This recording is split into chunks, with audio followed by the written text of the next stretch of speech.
inspiration, creativity, and burnout. Where do you go to get refilled when you've been in the industry for a while? And what do you do when your team experiences burnout? In the world of Pinterest, how do you copy and stay true to your creativity in the interior design world? What is the most controversial thing that comes to mind when think of staying at the top of your game in our industry? Well, you're in for a treat today as Jennifer Bertrand joins us to discuss what you do to stay inspired and creative. Jennifer is best known as the winner of HGTV's Design Star, drawing over 5 million viewers to her no-nonsense, accessible approach to making positive and impactful design changes without breaking the bank.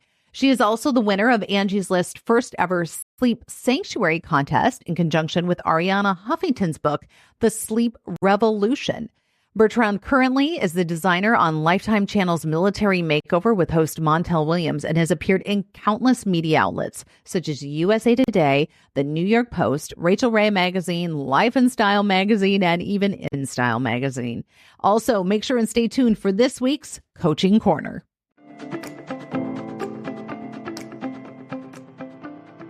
Do you love interior design but can't make the business side work? You've come to the right place. Welcome to Success by Design, mastering the business of interior design. Whether you want to elevate in your current interior design firm, start your own firm, or move the needle when it comes to your existing firm's trajectory, this is your masterclass, and I'm your host, Katie Erickson. Learn from my mistakes as I built a coast-to-coast, multi-million-dollar interior design firm. I share nearly 20 years of serving as a university professor of undergraduate and graduate business courses with you. And best of all, I bring in experts in all things business and interior design. Class starts now. Hey, Jennifer, welcome to the show. Yay, thanks for having me. We're so excited that you are here because you bring such a wealth of industry knowledge. And what I love is you're known in the industry and you're known to people who sit at home and flip through HGTV and they're going to go, Jennifer, it's you. And so we're so excited to have you. You've had a diverse career. How many years have you been in this industry? I think it's like 24-ish or 20, something long. Yeah, a long enough time to know that you love it. When did it first hit you that this is what you were meant to do? So when I was little, my dad was military and we moved every 2 to 4 years and my mom would pick the ugliest house and I would watch her make it beautiful. I love and it. I kind of fell in love with that. And then seeing every castle and chateau in Western Europe really made me fall in love with beautiful design that was beautiful forever. And then I love to watch how America messes all up and tries our best. So well put. We are trying so hard and our failure is not from lack of effort. It was interesting before the show, we were talking about that. And like you go and you see these castles from thousands of years ago. And then to your point, you made such a good one. We have to change it every 10 years in the United States. What are we doing wrong? Oh, that's such a thing. And if you look at it in Europe, your design is layered stories over time, family stories, adventures, trips, all of that. And in America, we think we've got to do it all at once, when really it's just got to be layered and love and full of patience. And, you know, slowly we're getting there. We're just a young country, as, you know, the Hamilton musical would say. Yes, that's such a good way to put it. And in fact, okay, we have to talk about the guys behind you because that's actually, I'm sorry, but when I saw those pop up, I'm like, we're going to have a conversation. And then you had those commissioned, actually. So I am a big fan. So my mom is a sculptor with a sculpture in the Reagan Presidential Library. And my father, after military, was an art museum director. And I don't say that to be like all douchey or anything, but I say it because I grew up with a love of art. Like fourth grade, I entered an art contest and I did a bas relief carving out of porcelain as if that was normal because we had kilns in our house. But so I found an artist who was awesome and I asked him during COVID to paint me these. So when I sat in between them, it was like the movie because anyone who knows me knows like I take design very seriously, but I laugh through life. And I think you should, because in our industry, something's always going to go wrong. So you just got to have a good attitude through it.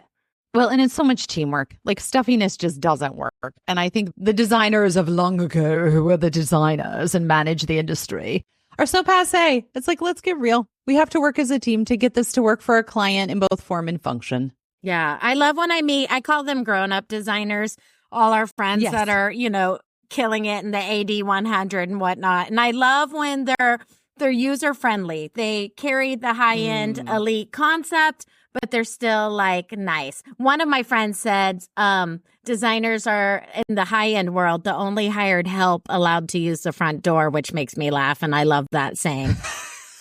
That's awesome. I'm going to steal that. It's so true, right? It's so, so true. But no, user friendly. I think that's a great term. It's such a good reminder. We talk about it a lot on the show, but just the idea of always approaching something humbly and just with kindness. I feel like kindness, especially post-COVID, is just such a hard thing to come by, regardless of what industry you're in, regardless of what socioeconomic demographic you're working with. Yeah, because being a military kid, I have learned that the world always comes full circle. I'm doing a warm fuzzy project right now for a large commercial firm that does national work. Ends up the guy making our cabinets for a teacher's lounge makeover warm fuzzy. He was my old barista at Starbucks 10 years ago. No way. And he remembered. He was like, you were nice and you tipped. I was like, thank God I tipped. Right? Who knew that piece of karma was going to boomerang so fast back? That's so good. So after so many years in the industry, I want to have the conversation about inspiration, creativity, and burnout. Because the reality is all three are real. For any of us that have been in here for a hot minute, when creativity hits, it's great. And when it's not there, it's really, really hard. And when you're knee deep in a cajillion projects, you can use up all that inspiration. Where do you go to get refilled? And so tell me about burnout for you. When have you experienced burnout in your career? And what do you see as being the common factor every time it happens? I'm going to blame menopause. I'm just kidding. But it is. I will blame perimenopause. Can we do a whole episode on that? No, I'm there for that. Every dude just checked out. But seriously, though, if you think about it, it really is. One, it's where you are in your life. People will always suck you dry of your creativity, and it's never going to end. And I had to force myself to have like office hours and be really true to it. I am not working the weekends. I don't care what you say. High five. I will never see my family if I do work the weekends. I will give the occasional evening, but I'm lucky I don't really have to as much, but I try very hard not to. To get inspired. So because I was a little kid who grew up overseas, I way back when thought I was going to be a fashion designer, and I love color and art. And I was an art teacher long before I was a designer. So I've always just loved the creative and color. Yeah. So when I'm feeling like I need a jolt of love, I have like a couple go-tos. Okay, so number one, everyone should do this, whether you're a designer or not. If you have I have frame TVs everywhere, but whatever your TV is, throw on YouTube and put on walking tours around cities. So I'll put on Paris for the weekend. I'll put on Copenhagen. Ooh, yes. This summer, we're taking our child to Europe for the first time. So I put on cities. So one, you just hear the sights and sounds of cities and life, and it's beautiful. And then you can always have a new adventure. Don't do the ones with the cheesy elevator music. I mean, I celebrate them, but not. Do the ones. But I don't participate with them, yes. No, they're like a bad restaurant. The other thing I love to do is at Barnes & Nobles that still exist or online, you can get European magazines. So I love Italian Elle decor, English Elle decoration. I love the French version. And I will get the magazines of the Paris and Milan fashion shows. So I get a whole rundown of every fashion house and they're ready to wear and what they presented. And so I'm seeing what colors, patterns, textures are coming. And that feeds my soul. And then I go, oh, yeah, I live in the Midwest and I shall go have a steak. I shall go have a steak. But now I have been inspired by Paris and I haven't had to get on a plane and do that. That's actually really practical tips. What I love about those is that they're not expensive. They're easily accessible no matter where you are in the country or the world. You can come back to those and know that they're there to help pick you up. Where do you find the motivation? Obviously, you come from a huge, long line of artists. It's cool. That's amazing that your mom is in the Reagan Library. Yep. That's incredible. Did you grow up playing in the art world? Did your mom let you not play with the kiln directly? But did you grow up sculpting and in that world? Did they invite you to participate in their art? Yeah. So we had bags of clay around our house. We had 2 kilns in the garage. It was just normal for us. And my dad, when he was in his master's, he was a painter at the University of Hawaii, and he got really tan and he would pretend he was local and sell paintings to tourists. So one, my family's probably all hustlers and gypsies, but they definitely love art. And I think the principles of art carry into design. And so I just really celebrate what we do, but it also makes me approach artwork in homes differently because of my journey. So talk to me about your team in Burnout. Like for those, we're obviously going through this series right now of how to start a design firm and how to grow a design firm. As you're growing, you're going to see your people, and I'm sure you've seen this, hit burnout at different points and just lack creativity, or you feel like the designs are becoming redundant. What do you do as far as a leader when it comes to a team and helping them get over that hurdle and get past that point?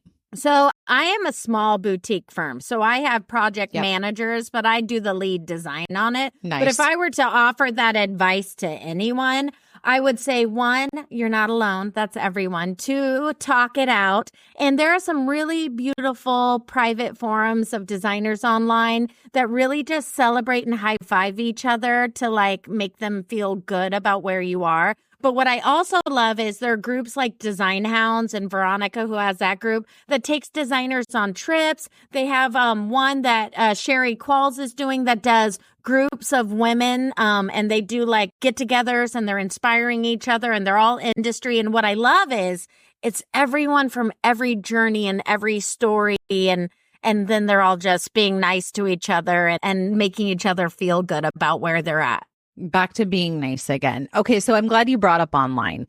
In the world of online design, I think when we go through those burnout phases or those times when our creative juices don't feel as flowy as other times, it's easy to start mimicking other design. How do you find a way to remain true to your design and what has made you great at what you do? How do you dig deep to get past desire or the tendency that maybe you don't, but I feel like is common of mimicry? Yeah. So I think the thing is this, start each room going, what's expected and how can I do it different? So like, I love that. A dining room, you go, oh, someone's going to vomit a sideboard and a mirror and some lamps, or I'm going to do this and I'm just going to wallpaper it. But what happens when you do what's not expected? What happens if it becomes a library and a bookshelf or something like that? The other thing is, and what if you look to commercial design and restaurants inspiring? I mean, the worlds have blended in the last 5 years. Yes, they have. In the world of Pinterest, I think the thing is use it to inspire you, but then say, okay, what can I do to make it my own? And being really cognizant and aware of it, because, you know, sometimes I'll do it to help show someone like, hey, this is a vibe we're going for. But I just always go, yeah, it's kind of lame if I plagiarize it. And like, totally. Yeah, I just think at some point you have to challenge yourself. We all get it. Like there are some clients you just want to run as fast as you can and they slip through the system and you don't know how they got through the system. But at the same time, we all have names popping into our heads right now of different ones that we're like, yeah, my life would have been fine if that had never crossed my path. Yes, no. I just think the thing is, if you're constantly like, if you take the time to go, how can I do it different? What story can I tell differently?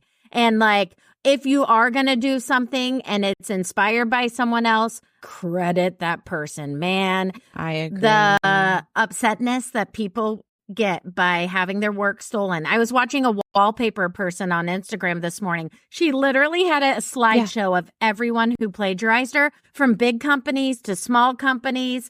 And, you know, it's disheartening for her. Well, that is disheartening. And that does lead to burnout because it's like, this was my idea and then it got stolen. And especially in a field that it's predominantly women, I feel like of all places we should be giving credit, it's back to other women who came up with the idea, built the design concept, whatever it may be. Give the credit where credit's due. Well said. Yeah. Where do you go to find inspiration that's perhaps unexpected? You're like, this is really far out there, because I love what you said. Don't do what is expected. Like anyone can vomit the sideboard and the table and. So when you're going to get that out of the box creativity, is there something that speaks to you personally in your soul based on your family history? Well, part of like mine is all storytelling. All military kids are storytellers because we've lived so many different lives. Like my life is weird, what I've been through. And I'm 48. Before I go into that, I just read an article that said on the happiness curve, 47.2 is the low on the happiness curve. I'm 48. I'm pushing off the bottom. And I want, if anyone's listening to this, if you're right before 47.2, you're going to be okay. And just know you're going to be fine.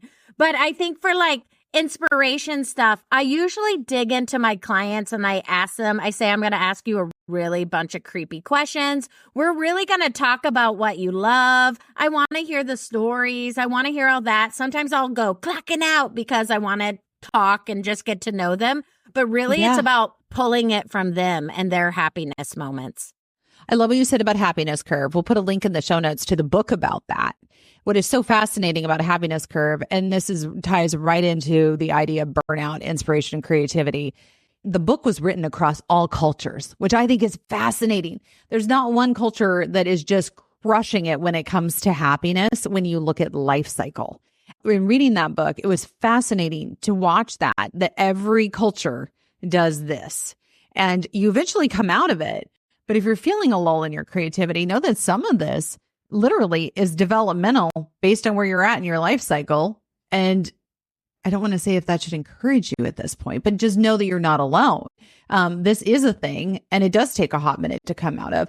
How do you feel that your creativity has changed over time? If I were to go back and talk to the 25-year-old Jennifer designer versus the woman who sits before us today, how has that evolved? Gosh, I mean, I was so cute and lovely, but I was so naive. Well, if I look at old videos of Design Star, you can see the young, naive Jen. I just hadn't gone through the industry long enough to really know design. I approached it so innocently and just because I loved it, which is what design should be about. But at the same time, like, I feel like I've come so full circle on how to play with scale, how to, like, for example, I have a client right now who's a developer. He's a lawyer, and an inexperienced designer would let him kind of bulldoze what he wanted. Mm-hmm. And like, I say things like, I don't tell you how to argue the end of a case, so you should not interfere in my world. And this is why you hired me. And, you know, of course, everyone awkwardly like flees the room, but it's like dropping oil into water. It just like spreads to the sides of the bowl. Yeah. But he knows I'm not saying it be mean. I said, no, I'm doing it to make him money. Like, I want your investment to be good. I want to show you what I can do. And then once you get to a point and you're working with CEOs and high-end people who really are successful in their own worlds and they have certain expectations because of how they run their business, I think in the end, they appreciate the honesty and the cut and dry aspect of it. At the same time, I want anyone listening to this to know I still have lows. I still fail. I got fired on New Year's Eve from a project, which was great because it was a good firing. I was very happy. But at the same time, I was like, who fired someone on New Year's Eve? But I want people, no doubt, which is fine. I'm cool with it. But I want someone to know that just because I've been doing this a long time and I play in television, I still have times where I'm like, man, I sucked on that or whatever. I just want people to know you're always learning and growing, and being a small boutique firm, I'm still figuring things out because I wasn't trying to grow my firm. I thought I was going to play in television and write a book and do other things. And I'm still here. I love it, but I'm still always learning. I love that the curiosity quotient, I think, is a huge thing when it comes to avoiding burnout too, is realizing there's so much out there I still don't know. And that's become the mantras of my 40s. I don't know about you. I'm loving 40s. Like, my body's in a different place. Let's not lie. But I am every wrinkle, every Botox injection I have fought for. And I am okay with that because as a woman on our team, she has a fabulous sweatshirt. It said, "This is my 8th rodeo in the 3rd state."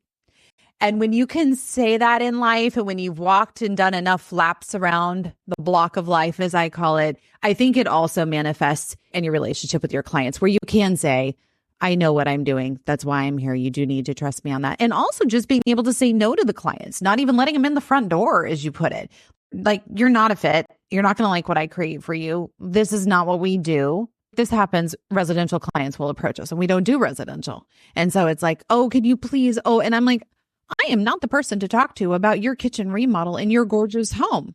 But yeah, I think that like to know your lane and where to stay because you're comfortable in who you are. And that's something that I didn't have at 24. But don't you think that makes you like understand every crazy older woman you've ever met? Oh, I love them so much more because I'm becoming one of them. I just was laughing. I was at a party, and this sounds douchey, but I just say it because it's so funny. I was at a private design party in London at the Serpentine Gallery. Fabulous. I know. I started having a hot flash. I was talking to this lady who worked for like the Prince Charles campaign for wool. And I always tell people I'm doing burpees in my mind because I'm just sweating so much. Like, it is horrible. And I'm like, does everyone else see this? And I always say I'm like the Jack Black of design. But like at some point you're like, I understand, crazy lady I met 30 years ago. And now we're all those people and it's awesome. But J-Lo makes it look great. Yeah. So I'm following and she makes it look great. You know, she's got herself a good hormone patch. You just know it. Like, bless her heart, but she has to. Yeah, she's probably branding it. It's coming out next year. I would slap one of those on my stomach. Are you kidding me? In a heartbeat. There you go. No problem whatsoever. I love what you also said about work-life balance. And I think that's a huge part to supporting creativity, inspiration, and avoiding burnout. How you said, I'm out for the weekend.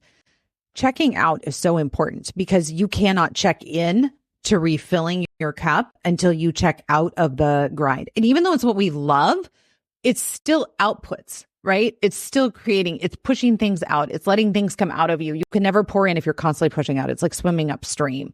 What else have you found beyond checking out for the weekends allows you to sustain this level of creativity and this boutique firm where you're able to go and do all these things? One, I always turn on notifications on my phone. That is a good gift for yourself. I know some designers are great with no texting at all. In my world, I text. And like the best gift I gave myself, which once one person told me I was unprofessional, but I strongly believe in it, is my voicemail says, I don't believe in voicemail. And it says, you can text me or email me, but I'm not going to listen to a voicemail. It was the most freeing thing I've done for my soul. I never have to look at it. I love it.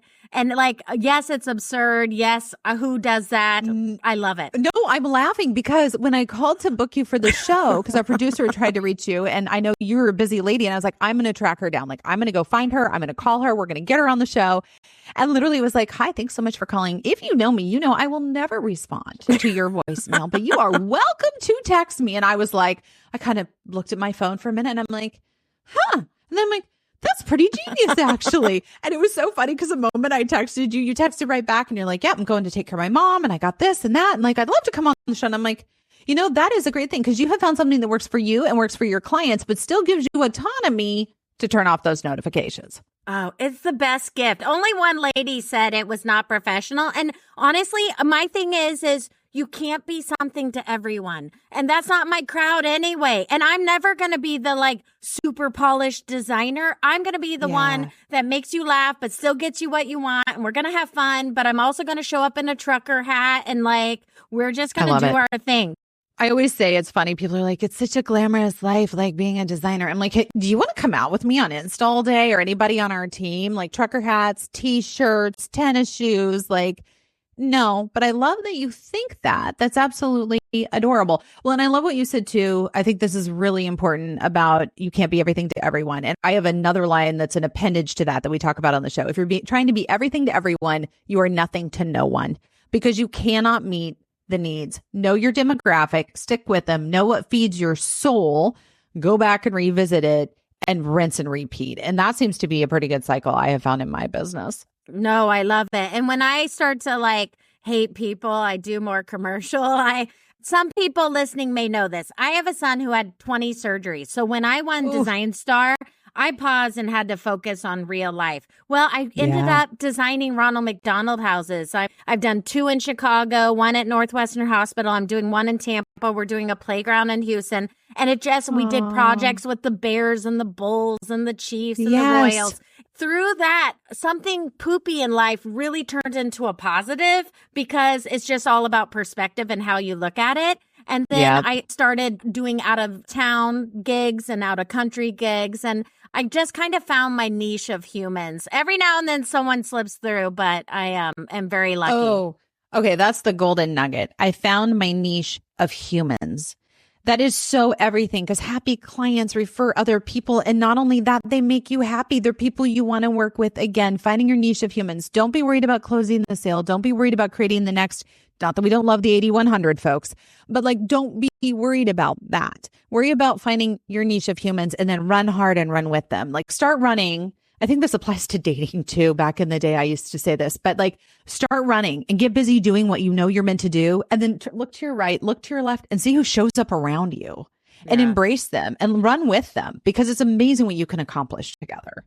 Well, and to your point, like, I think sometimes, like, when you look at what you deem as the kind of designer you want to be and become, that is awesome. However, at some point, you need to put blinders on, just do your thing. Who cares? Validation only needs to come from within. When you're old and jaded, you will feel it. And then you just are good with it. And I love the milestones and the goals you can set within our industry. But at the same time, if you don't get that, make smaller ones that are achievable, that you're like, nailed it, done it, you know, and all of that. Like I used to go, one day I'm going to do an out of country job. And now I've got 4. Awesome. And I don't say that to sound like a jerk, but that was a goal of mine. No, but it was a goal. Yes. It's vacations and design. Oh, that's not a bad life. I'm not going to lie.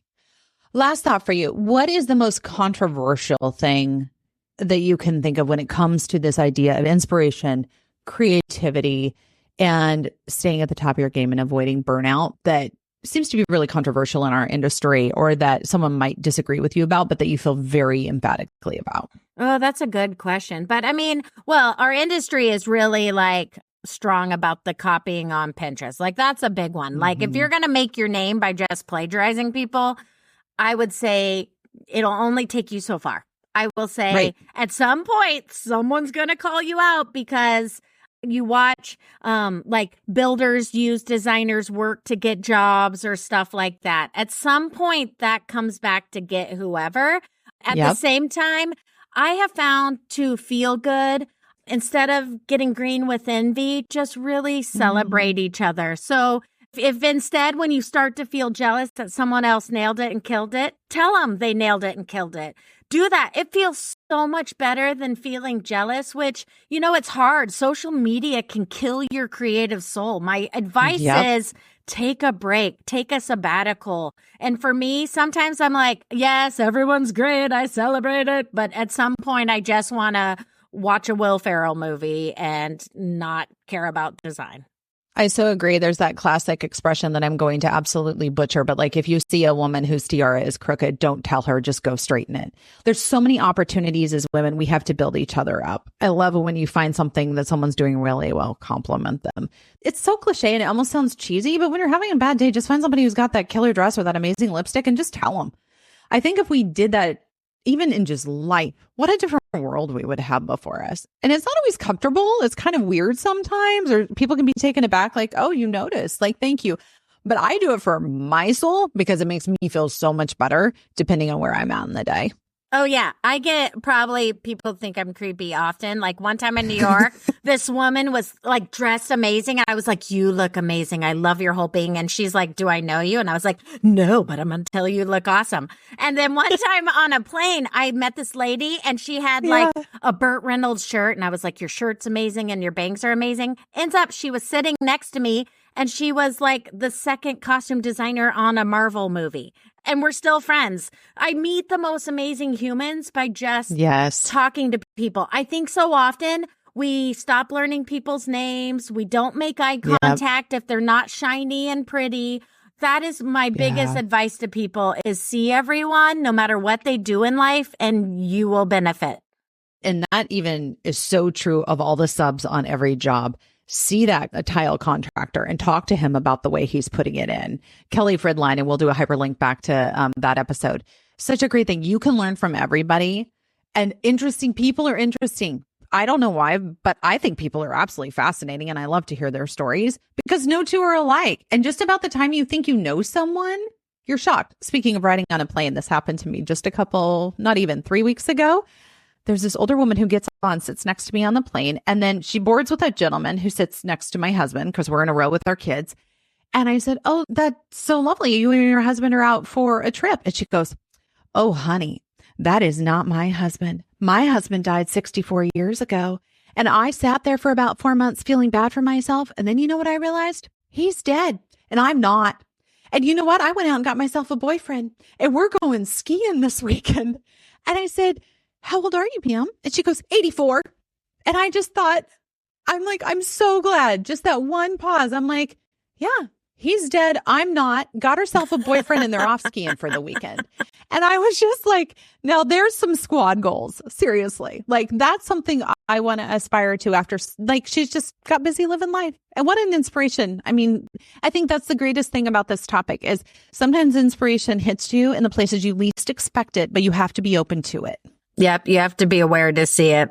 Yeah. Jennifer, great conversation. Anything that you want to add? No, I just would say if you feel like a lone wolf, it's okay if you're listening to this. And I'm a big fan of cheesiness. Like I don't watch like rom-coms or anything, but at the same time, I think talk it out. Find that you're a group of people to support you. There are a lot of beautiful groups of designers that no question is stupid. We can all help each other. I've learned so many things the hard way. I had beginning designers that I would say, text me, I'll share what I know and all of that. So there are always those of us out there who will help you along the way. I love that about our industry. Such a good conversation. It's such a privilege to have you on the show. And thank you for your time. Thanks for having me.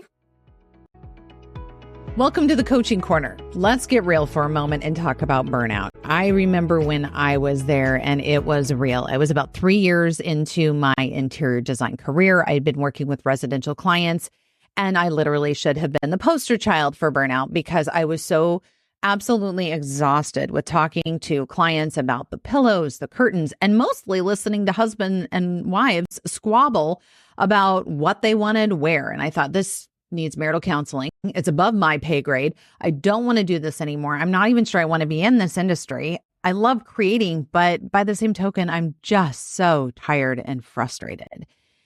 Well, needless to say, that led to a really pivotal point in my career, which is when I moved into the world of commercial design. And that changed everything for me, especially having my MBA. It was a natural fit. It allowed me to continue to do what I love in a way that felt very familiar to me coming out of a master's in business administration. And it ended up being a complete game changer that allowed me to stay in the industry, still be in the industry today, almost 20 years now, and absolutely love what I do. If you are feeling like you are burnout and you're at a point where you need a pivotal switch, you need to either change up your target market, the niche that you're playing in our industry, or look at just the alternatives of other careers in this industry, I want to hear from you. Book a strategy session today and let's get you doing what you love, get you back on track, and get you out of the burnout. And that's the closing bell. I hope you've gathered valuable insight from our conversation today, equipping you to thrive in your interior design business. Don't forget to hit that follow button to never miss an episode. And if you have burning questions or specific topics you're curious about, explore our episode library, or better yet, book a strategy session directly with me at colorworks.coach. Until next time, see you in the studio. It's our virtual community, and the link is below.